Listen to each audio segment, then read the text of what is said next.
Are we the first civilization in the universe? If you spent your whole life never meeting another human being, you could be forgiven for thinking you're the only one to exist. Likewise, since mankind has never encountered any extraterrestrial forms of life, we have often come to the conclusion that we are, in fact, the only living things in the entire universe.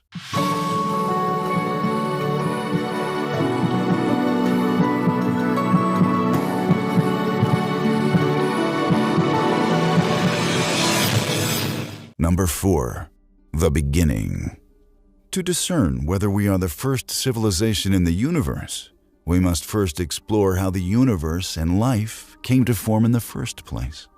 The universe is estimated to have formed around 13.82 billion years ago. And for the purposes of this video, we're going to split it into 4 uneven chunks. To begin with, there's the first picosecond of cosmic time. This 1/1,000,000th of a second takes us from the Planck epoch to the cosmic inflation. And though we know very little about what went on then, we are pretty certain that, like the time I lost my virginity, it was too short and messy for life forms to have evolved. Next comes the first 380,000 years of cosmic time. In this era, the universe formed elementary particles and the fundamental forces.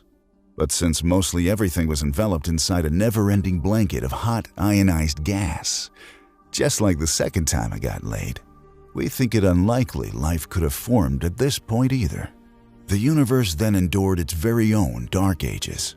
The gas lifted, allowing it to become transparent, but large-scale structures were not yet able to form. This age lasted between 150 million and 800 million years. At various points during this third era, the fourth era kicked off, with stars estimated to have first coalesced about 560 million years ago. From here, our universe developed galaxies, clusters, and superclusters, and eventually, 9 billion years after the Big Bang, it said hello to our very own solar system. Number 3. Our home. Our solar system formed when a fragment of molecular cloud mostly comprised of hydrogen started to collapse 4.6 billion years ago. This event formed a huge sphere in the center of the collapse, surrounded by an orbiting disk of material. The sphere became our sun, and the surrounding junk formed our planets, moons, and various asteroids and comets. The Earth is thought to have formed from this material 4.54 billion years ago, and it took a further 740 million years before it developed life. Civilization came along relatively recently, with advanced culture and organized society forming between 10 and 20,000 years ago.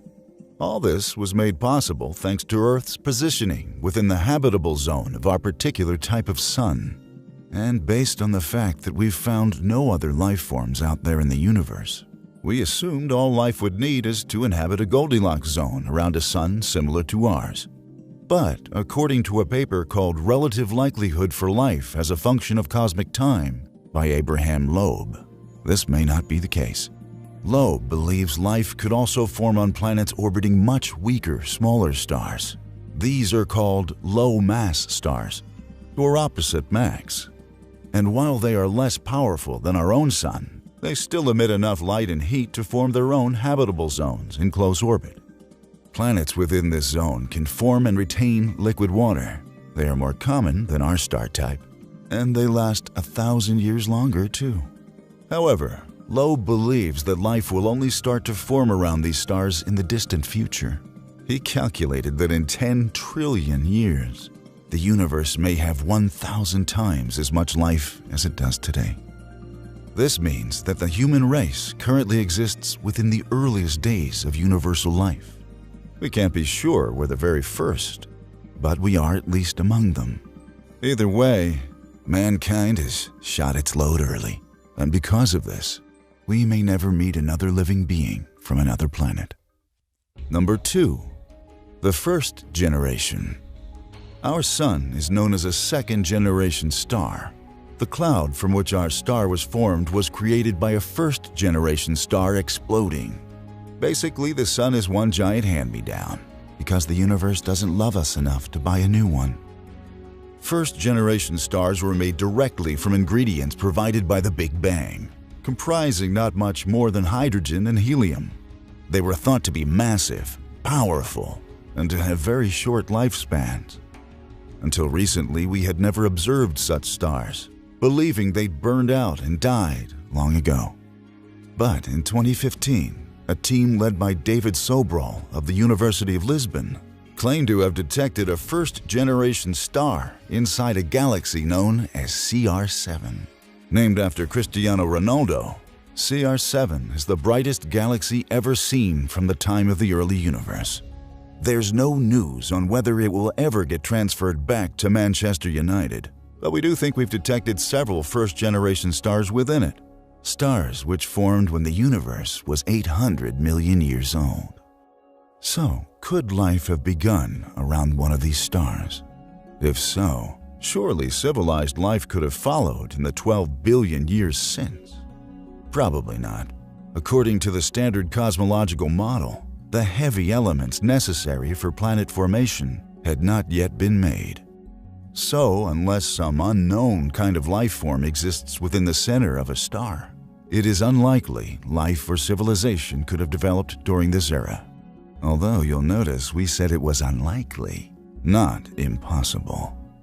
Number 1. The first. Remember Abraham Loeb? He was the guy from Harvard who thinks that life will be more abundant in 10 trillion years' time. Well, guess what? He also believes life could have formed just 15 million years after the Big Bang, too.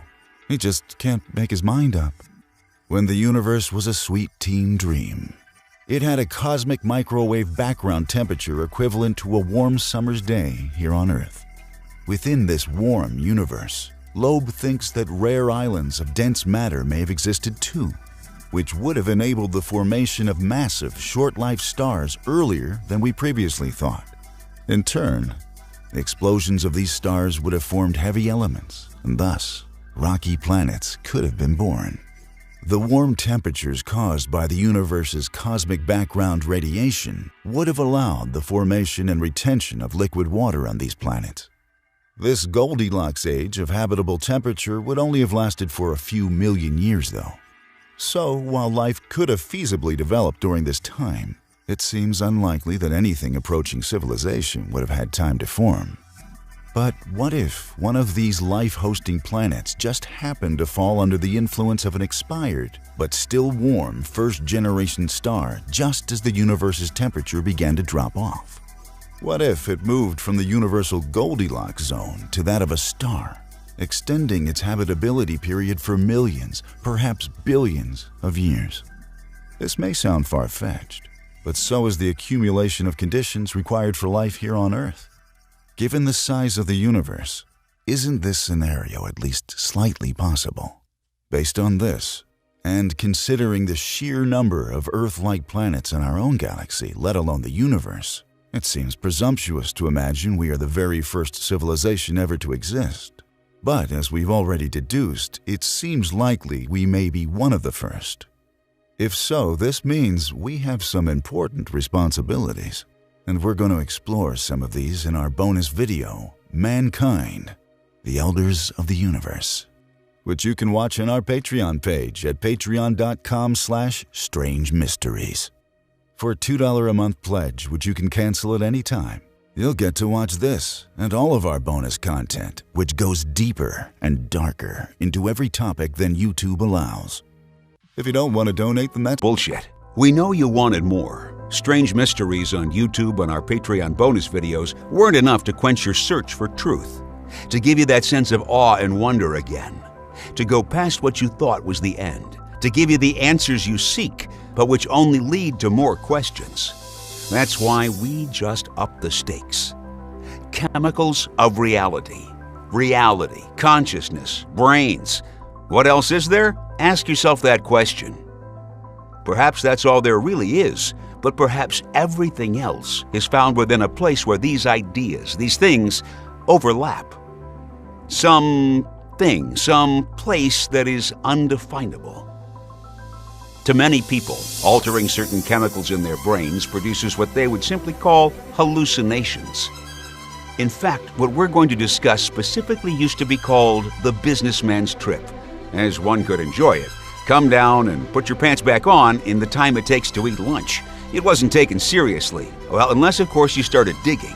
And some people, including us, did. Already though, to many people, this chemical is special amongst others. Very special.